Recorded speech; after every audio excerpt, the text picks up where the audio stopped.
नमस्कार. श्री स्वामी समर्थ अवधूत चिंतन श्री गुरुदेव दत्त. तर बघा, उद्या असणार आहे कार्तिक पौर्णिमा. कार्तिक स्वामी पूजन उद्या आपल्याला करायचं आहे आणि त्रिपुरारी पौर्णिमेनिमित्त आपल्याला बघा शंकराच्या मंदिरात जाऊन किंवा अगदीच घरी सुद्धा आपल्याला त्रिपुर वात संध्याकाळी प्रज्वलित करायची असते.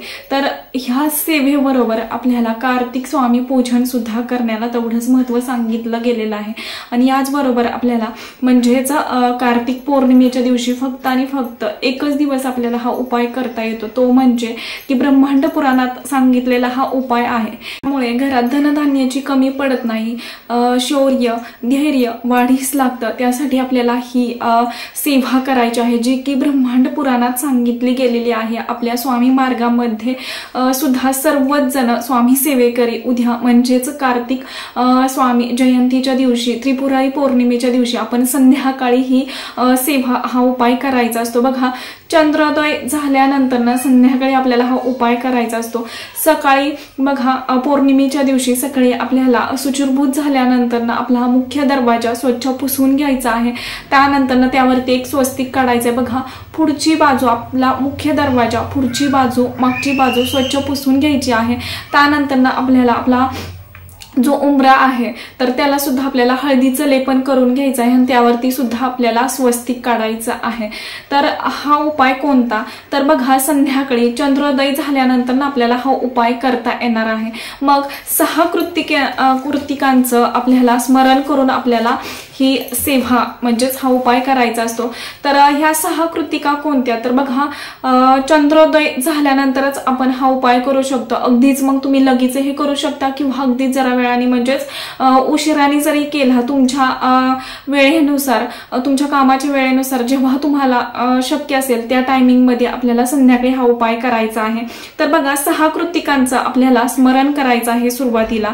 तर पार्वती, संभूती, प्रीती, संतती आणि अनुसूया व क्षमा ह्या 6 कृत्तिकांचं सुरुवातीला आपल्याला स्मरण करायचं आहे. आणि त्यानंतर ना आपल्या बघा मुख्य दरवाजाची जी पाठीमागची बाजू असते तर त्यावरती आपल्याला हे नावं लिहायची असतात. तर ह्यामुळे आपल्या घरात कशाचीही कमी पडत नाही, घराची भरभराट होते, धनधान्याची कमी पडत नाही, धैर्य आणि शौर्य वाढीस लागण्यास मदत होतं. त्यामुळे आपल्याला हा उपाय करायचा आहे.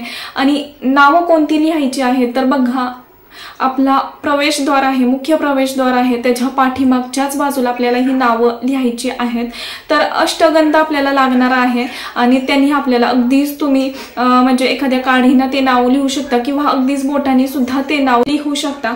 तर बघा नावं कोणती आहेत, तर बघा आपल्याला अष्टगंधाने आपल्या प्रवेशद्वाराच्या मागच्या बाजूला ही नावं लिहायची आहेत. कार्तिकेय, खडगी, वरुण, हुताशन व सशुक अशी आपल्याला नावं लिहायची आहेत.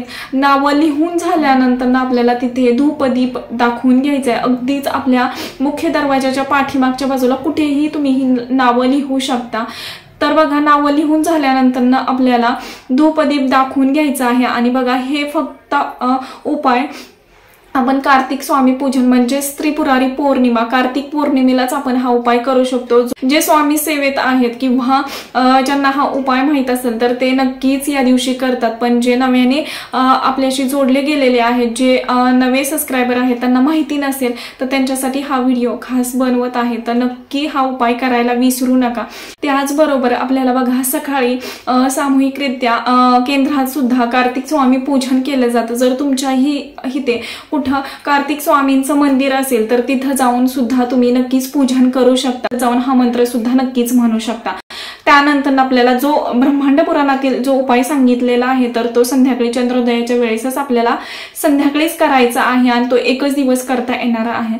त्याचबरोबर आपल्याला बघा जर तुमच्या इथं कार्तिक स्वामींचं मंदिर नसेल तर अगदीच केंद्र जर जवळ असेल तुमच्या इथं कुठे तर केंद्रात जाऊन सुद्धा तुम्ही तिथे नक्कीच पूजन करू शकता. अगदीच मंदिर नाहीये, केंद्रही नाहीये तर तुम्हाला काय करायचं आहे, जरी पूजन करणं शक्य नसेल तरी सुद्धा आपल्याला कार्तिक स्वामी पूजन बघा आपण करू शकत जरी नसलो तरी आपण कार्तिक गायत्री मंत्र आपल्याला एक माळ तरी घरी बसून आपल्या देवघरासमोर बसून करायचा आहे.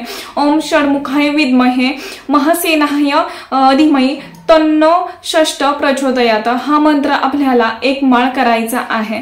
तर ही जी सेवा सांगितलेली आहे किंवा अगदीच कार्तिक स्वामींचं पूजन जर तुमच्या इथं मंदिर असेल तर तुम्ही नक्कीच करू शकता। आणि हा मंत्र सुद्धा म्हणजे जे तुम्हाला नावं सांगितलेली आहे तर ते सुद्धा तुम्ही नक्कीच आपल्या प्रवेशद्वारावरती लिहायचे आहेत। यामुळे आपल्या घराची भरभराट नक्कीच होते। त्यामुळे जो ब्रह्मांड पुराणातील उपाय आहे तर तो नक्कीच या दिवशी एकच दिवस आपल्याला करायचा आहे, जो की घरातील कोणीही व्यक्ती हा उपाय करू शकतो किंवा घरातील महिला पुरुष किंवा अगदीच मुलं सुद्धा हा उपाय नक्कीच करू शकतात। आतापुरतं एवढंच झालेली सेवा मी महाराजांच्या रुजू करते। व्हिडिओ आवडला असेल तर नक्कीच लाईक करा, शेअर करा आणि चॅनेलवरती नवीन असाल तर असंच नवनवीन व्हिडिओ पाहण्यासाठी चॅनेलला सबस्क्राईब करा। धन्यवाद। श्री स्वामी समर्थ।